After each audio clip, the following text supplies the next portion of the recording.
தமிழக சட்டமன்றத்தில் மத நல்லிணக்கத்திற்கு எதிரான வக்ஃபு திருத்த மசோதாவுக்கு எதிர்ப்பு தெரிவித்து சட்டமன்றத்தில் தனி தீர்மானம் கொண்டு வந்த நிறைவேற்றி முஸ்லிம் சமுதாயத்தின் உரிமையை காப்பாற்றும் மாண்புமிகு முதலமைச்சர் அவர்களுக்கு பல்சமய நல்லூர் இயக்கத்தின் சார்பாக நன்றியும் பாராட்டையும் இந்த நேரத்தில் தெரிவித்துக் கொள்கிறோம்.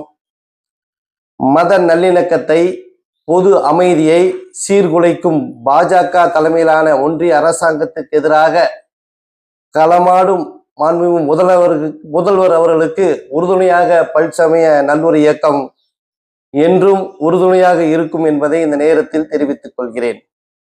இந்திய நாட்டின் சுதந்திரத்திற்காகவும் நாட்டின் பொருளாதார வளர்ச்சிக்காகவும் பாடுபட்டவர்கள் இஸ்லாமியர்கள் பங்கு அளப்பரியது. இதனை அங்கீகரிக்கும் வகையில்தான் இந்திய நாட்டில் சிறுபான்மை இஸ்லாமியர்கள் கடந்த காலங்களில் இஸ்லாமியர்களுக்கான பாதுகாப்பு சட்ட திட்டங்களை அரசாங்கங்கள் செய்து வந்தன. நாட்டில் வேற்றுமையில் ஒற்றுமை இஸ்லாமியர்கள் சமத்துவம், சகோதரத்துவம், மத நல்லிணக்கம் உள்ளிட்டவற்றை அடிப்படையாக வைத்து இந்தியாவில் வாழ்ந்து வருகின்றனர். இந்த நிலையில் பாஜக தலைமையிலான ஒன்றிய அரசாங்கம் சிறுபான்மை மக்கள் மீது ஒடுக்குமுறை, உரிமை பறிப்பு நடவடிக்கையில் ஈடுபட்டு வருகிறது.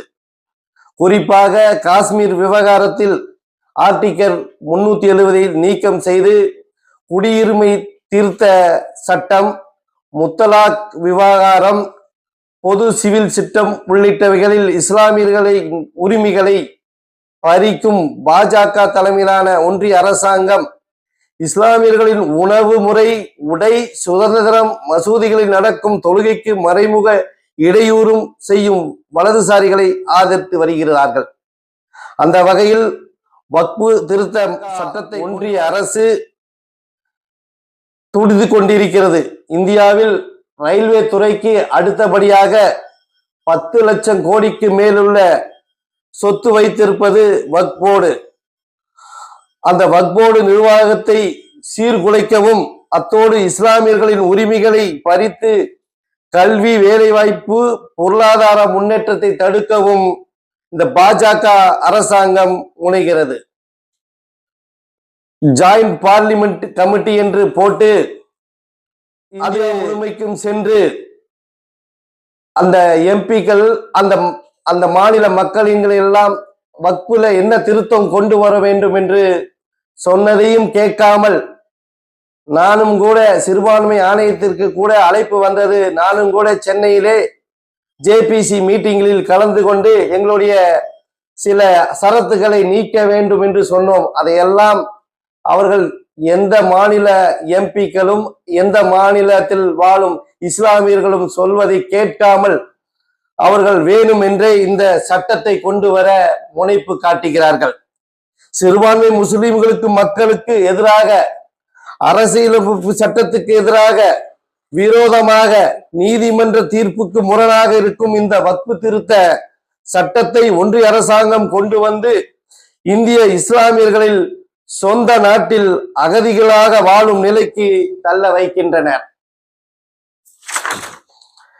திட்டமிட்டு ஒன்றிய அரசாங்கம் செய்யும் இந்த ஜனநாயக விரோத நடவடிக்கையை தடுக்க தமிழ்நாடு முதலமைச்சர் மு.க.ஸ்டாலின் அவர்கள் அனைவருக்கும் அனைத்தும் பெரும்பான்மை சிறுபான்மை இல்லாமல் கடந்த 4 ஆண்டு காலமாக மிக சிறப்பாக செயல்பட்டு கொண்டிருக்கின்றார்.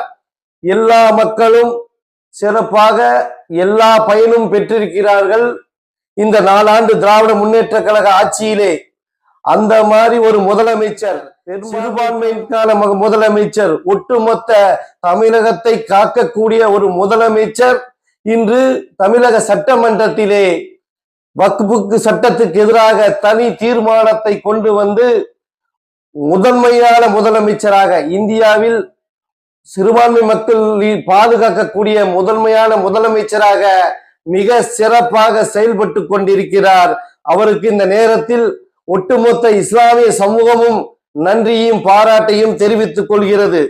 சமத்துவம், சகோதரத்துவம், மத நல்லிணக்கம் தலை தோகும் வகையில் ஆட்சி நடத்தும் தமிழ்நாடு முதலமைச்சர் மு.க.ஸ்டாலின் அவர்கள் மேற்கொள்ளும் அனைத்து நடவடிக்கைகளுக்கும் பல்சமய நல்லொரு இயக்கமும் இஸ்லாமியர்களும் உறுதுணையாக இருப்பார்கள்.